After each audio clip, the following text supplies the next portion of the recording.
ማቲያስ ኩኒያ ለብራዚል ብሔራዊ ቡድን እየተጫወተ እንደሆነ ይታወቃል። በመሃል ኢንተርናሽናል ብሬክ ነበር አይደለ? በዛ ኢንተርናሽናል ብሬክ ላይ ማቲያስ ኩኒያ ለብራዚል ብሔራዊ ቡድን ተጠርቶ ጨዋታዎችን እያደረገ ነው። ታዲያ ካርሎ አንቸሎቲ እሱን የተጠቀመበት መንገድ ለማንቸስተር ዩናይትዱ አሰልጣኝ ማይክል ካሪክ የሆነ አይነት ሂንት ሰጥቶታል ተብሎ ይታመናል። ግን ደግሞ ከማይክል ካሪክ አንጻር ብቻም አይደለም፣ ከሌላ ትልቅ ነገርም አንጻር ብዙ ጊዜ እየተነሳ የሚገኘው ጉዳይ አለ አይደለ? ከዛ አንጻር ለምሳሌ ብሩኖ ፈርናንዴዝን ማን ነው የሚተካው? ምክንያቱም ብሩኖ ፈርናንዴዝን ማን ነው የሚተካው ሲባል 10 ቁጥር ተጫዋች ጠፍቷል። የትኛውም 10 ቁጥር ተጫዋች እዛ ቦታ ላይ ተጫውቶ 10 ቁጥር ሚናውን መወጣት ይችላል። ግን የብሩኖ ፈርናንዴዝን ያክል ግን መሆን ይችላሉ ወይ ብለን ተነጋግረን ነበር። እንዲሁም የኮል ፓልመር ጉዳይ 10 ቁጥር ቦታ ላይ መተካት ይችላል አይችልም የሚለውን ነገር ተነጋግረንበት እንዲሁም ብዙዎቻችሁ እንደማትስማሙ በዛ የተረዳንበት አጋጣሚ ተመልክተናልና አሁን ደግሞ ከዛ ጋርም የተያያዘ ነገር የሚያገናኘው ነገር አለ። በአጠቃላይ ካርሎ አንቸሎቲ ማቲያስ ኩኒያን የተጠቀመበት ቦታ የተጠቀመበት ያጨውት መንገድና ለታክቲኩ የሰጠው ኃላፊነት ለማንቸስተር ዩናይትድ ጥሩ ዜናን ይዞ መጥቷል። ለማይክል ካሪክም ቀሪ ጨዋታዎች ጥሩ ዜናን ይዞ የመጣ ይመስላል እየተባለ እየተነገረ ይገኛል። ምንድነው ያ ነገር? ምን ቦታ ላይ ያጫውቶት ነው ካርሊቶ? ሲቀጥል ደግሞ ምን አይነት ነገርስ ተወጥቶ ነው ይሄ ልጅ እንደዚህ እየተወራለት የሚገኘው የሚለውን ነገር ለመመልከት እንሞክራለን። ከዛ ውጭ ደግሞ ቺዶ ኦቢ ማርቲን እሳት ላይ ነው ያለው ወይም ደግሞ አደገኛ መስመር ላይ ነው ያለው ተብሎ እየተነገረ ይገኛል። ይሄ ነገር ከጥሩ ሳይድ ነው እየተነገረ ያለው ወይንስ ደግሞ ከመጥፎ ሳይድ ነው እየተነገረ ያለው የሚለው ነገር ነው። ይሄ ነገር ቺዶ ኦቢ ቀጭን መስመር ላይ ነው ያለው ተብሎ እንዲነገር ያስቻለው ማለት ነውና ምንድነው ከዚህ ጀርባ ያለው ነገር? ለምንድነው እንደዚህ የተባለው? እሳት ላይ ነው ያለው ለምንድነው የተባለው?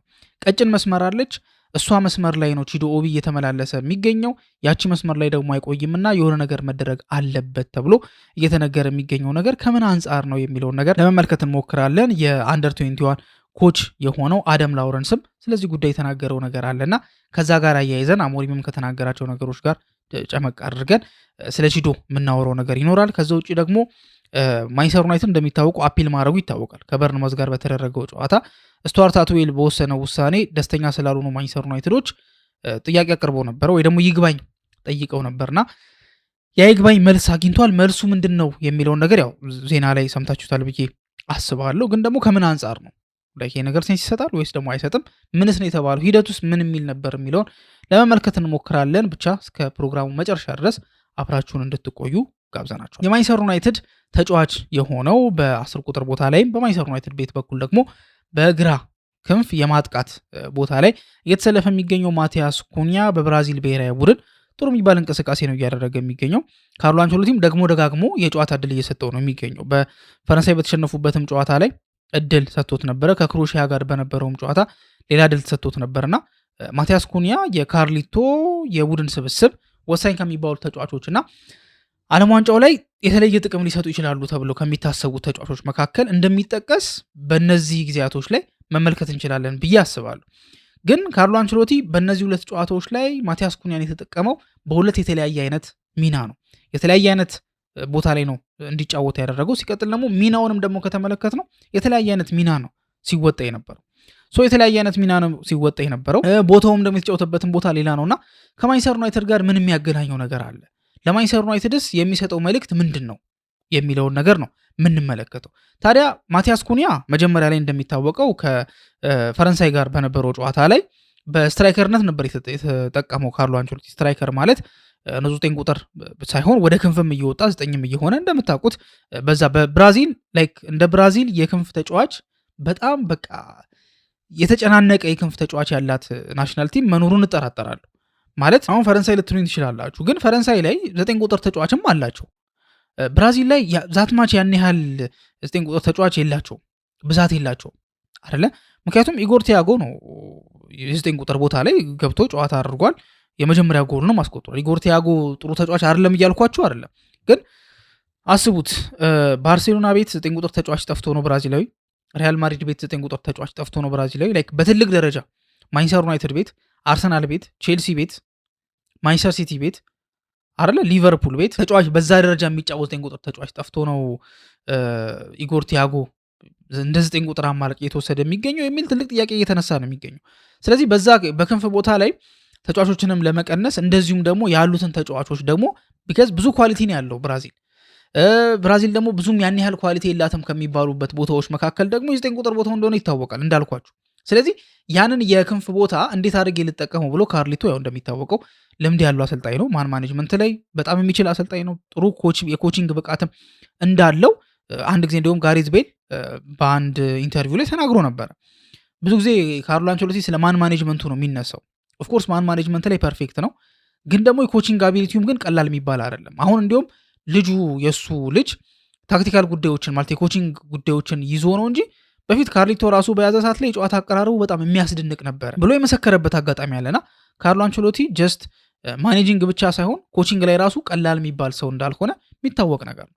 ሶ ያመጣው መፍትሄ ምንድን ነው? እንደ 9 ቁጥር እያጫወተው ማቲያስ ኩኒያን እንደ ክንፍም እንዲጫወት ከቪኒ ጁኒየር ጋር ባልተጋጨ መልኩ ማለት ነው።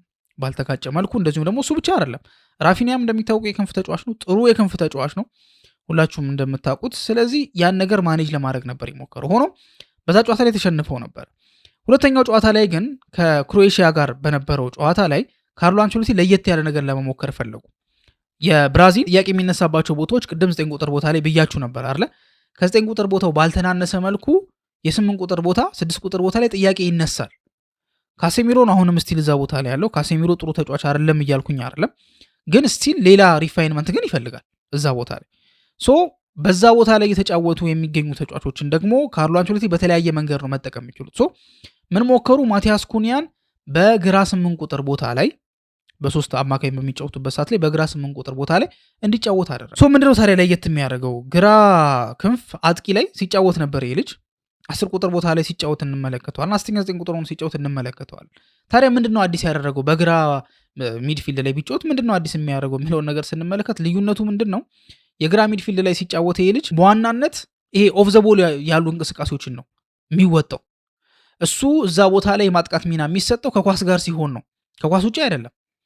ለምንድን ነው ልዩነቱ? ከኳስ ጋር ሲሆን ማለት ኳሱን ይዞ እየሄደ እሱ ወደ ማጥቃት ኤሪያ ሲሄድ ከሱ ፊት ለፊት የሚሄድ ተጫዋች ስላለ ቪኒ ጁኒየር እሱ ያን ቦታ መሄድ አይጠበቅበትም። እሱ እዛ ቦታ ላይ ሆኖ ፖዚሽናሊ ዲሲፕሊን ሆኖ እዛ ቦታ ላይ ለቪኒ ነው መሮጥ የሚችለው ወይ ደግሞ ለቪኒ ነው መሮጥ ያለበት። ስለዚህ ይሄ ቦታ ምን ይፈልጋል?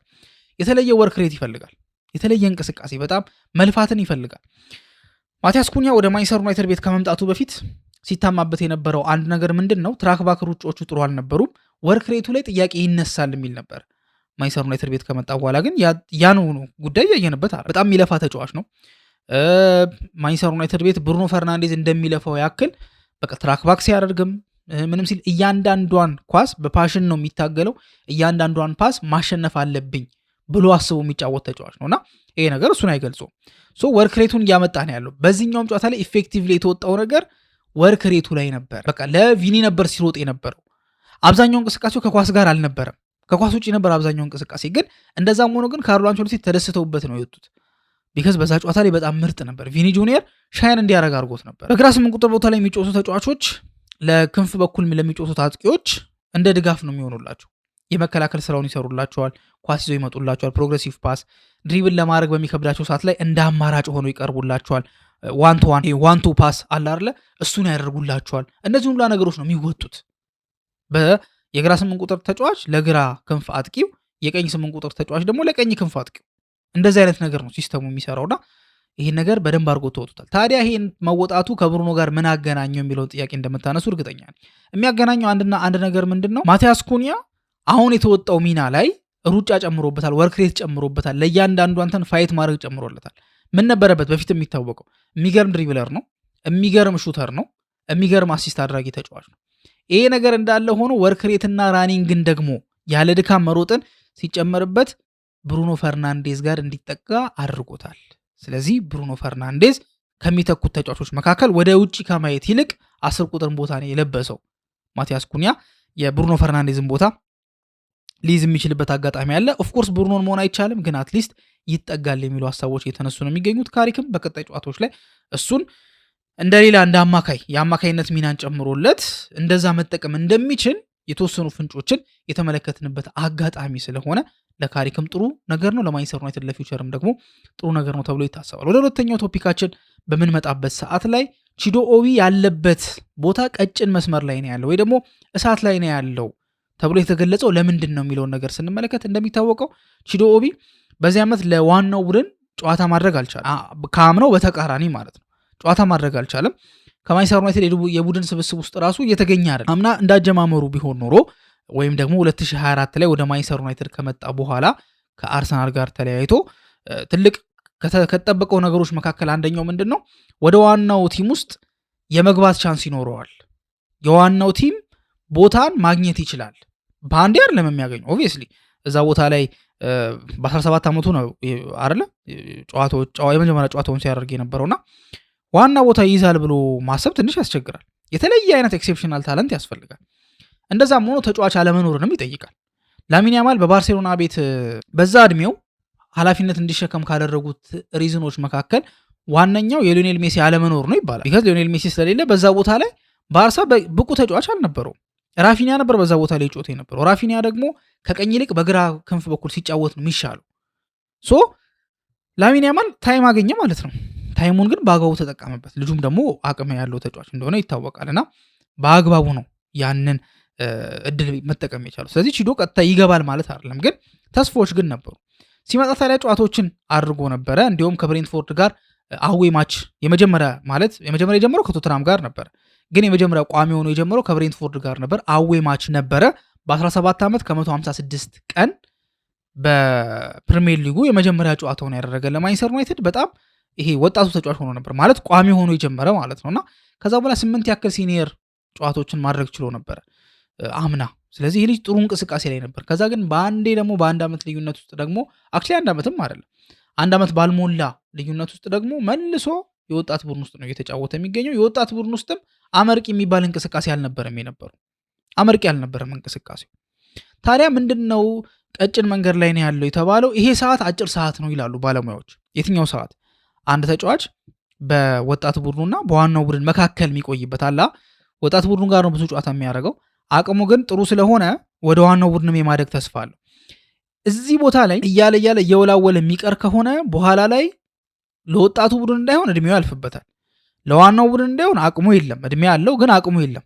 ስለዚህ ባክኖ ነው የሚቀረው። ይሄ ትልቅ ፍርሃት ስላለ ቀጭን መስመር ላይ ነው ያለው ተብሎ እንዲሰጋ አድርጎታል። እና ቺዶቢ እንግዲህ አስቡት ዋናው መለበሻ ክፍል ውስጥ ገብቶ የመጀመሪያ ጨዋታውን አድርጎ ከዋናው ቲም ጋር መጫወት ለምዶ መልሶ ደግሞ ወደ ወጣት ቡድን ሲመለስ የሚደርስበት ሳይኮሎጂካል ጫና ቀላል አይደለም። ለዛም ነው አንዳንድ ጊዜ ምንድነው የሚሉት ባለሙያዎች አንዳንድ ተጫዋቾች ስቴፖችን በስነ ስርዓት ማለፍ ያለባቸው ተጫዋቾች አሉ። ማለት በቃ በስነ ስርዓት አሁን ለምሳሌ ክሪስቲያኖ ሮናልዶ በ16 ዓመቱ ለማንቸስተር ዩናይትድ ያልተጫወተው ወይ ለባርሴሎና ያልተጫወተው ወይ ለሪያል ማድሪድ ያልተጫወተው በምክንያት ነው፣ ስለማይችል አይደለም። ግን ያን ስቴጅ ግን ማለፍ ነበረ፣ የሆኑ ስቴጆችን ማለፍ ነበረ። ይሄ አንዱ እንዳለ ነው። ቫንዳይክን ከተመለከታችሁት ለሊቨርፑል እኮ መጥቶ ጨዋታውን ሲያደርግና እንትን ሲል ሲፈርም እርግጠኛ አይደለሁም፣ ግን 28 ዓመቱ ምናምን ነበር፣ 28 ዓመቱ ምናምን ነበር። ማለፍ አለበት።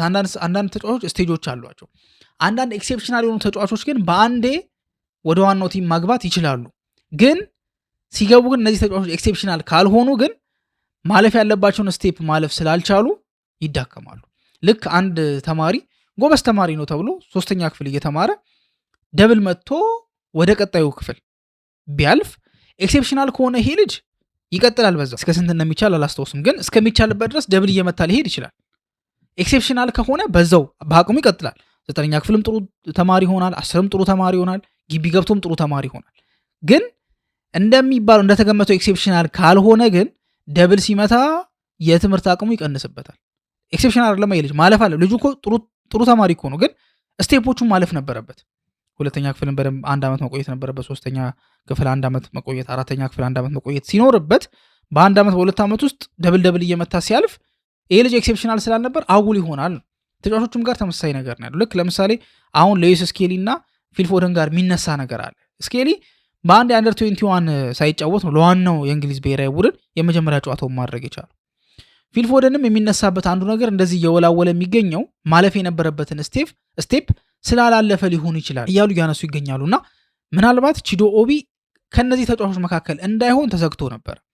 ታዲያ የአንደር 21 ኮቻቸው አደም ላውረንስ ያው ከዚህ በፊት በኒውካስል ነው ያሰለጠነ የሚገኘው። ያ ቢኒዮን የተባለው ሰው ወደ ካሪክ ኮቺንግ ስታፍ ስላደገ ይሄንን የአንደር 21 የኮችነት ስታፍ ለጊዜውም ቢሆን ፊል ለማድረግ ሞክሯል።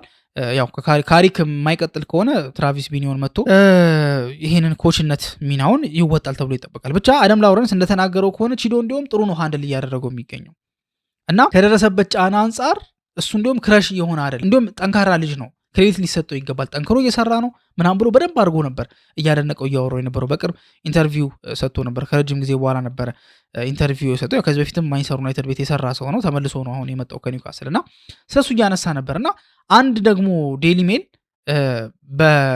የአካዳሚ ጨዋታዎች በሚደረጉበት ሰዓት ላይ ትሬኒንግ ላይ ያው እንደሚታወቀው አደም ላውረንስ ብያቸዋለሁ፣ ትራቪስ ቢኒዮን እና ፍሌቸር የአንደር 18 አሰልጣኝ የሆኑት ተመሳሳይ ነገር ቺዶ ላይ በተለያየ ጊዜ ሲጮሁበት ተመልክተናል ብለው ዘግበዋል። ያ ነገር ምንድን ቺዶ ኢንተንሲቲውን እንዲጨምር እንዲፈጥን ሲጮሁበት ነበር። ታዲያ 2026 ከገባ በኋላ ግን ቺዶ ሙሉ በሙሉ ነው እየተቀየረ የሚገኘው። እስካሁን ድረስ ወደ 15 ያክል ጎሎችን ማስቆጠር ችሏል።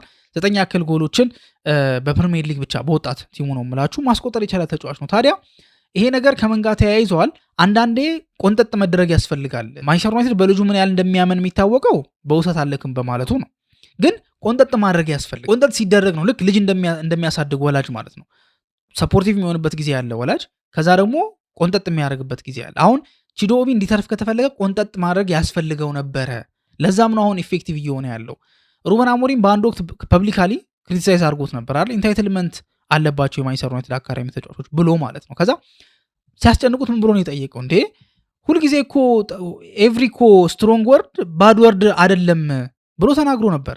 እንዴ ጠንከር አድርጎ መነገር ማለት መጥፎ ነው ማለት አይደለም፣ ጀስት ለማደግ እንደሚረዳ ነው መነጋገር አለብን እንደዚህ ብሎ ተናግሮ ነበር። በእርግጥ ለወጣት ተጫዋቾች እንደዚህ በሚዲያ ክሪቲሳይዝ ማድረግ አስፈላጊነቱ ምን ያህል ነው የሚለውን ትንሽ ሊያከራክረን ይችላል። ግን ፖይንት ነበረው የሚሉ መረጃዎች እየወጡ ይገኛሉ።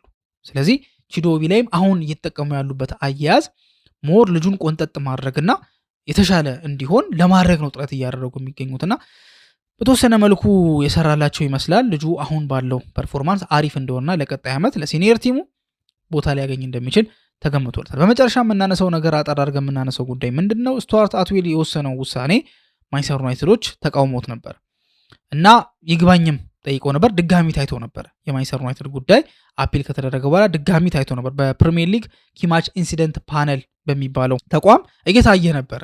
ታዲያ ታይቶ ያው ስቱዋርት አትዌል ትክክል ነበር ተብሎ ነው የተወሰነው አይደለ? 5 ሰዎች ነበሩ ቮት አድርገው የነበረው 3-2 በሆነ ውጤት ነው ማሸነፍ የቻሉት። ምን ያህል ታይት እንደሆነ በዚህ መረዳት እንችላለን ብዬ አስባለሁ። 3ቱ በቂ አይደለም።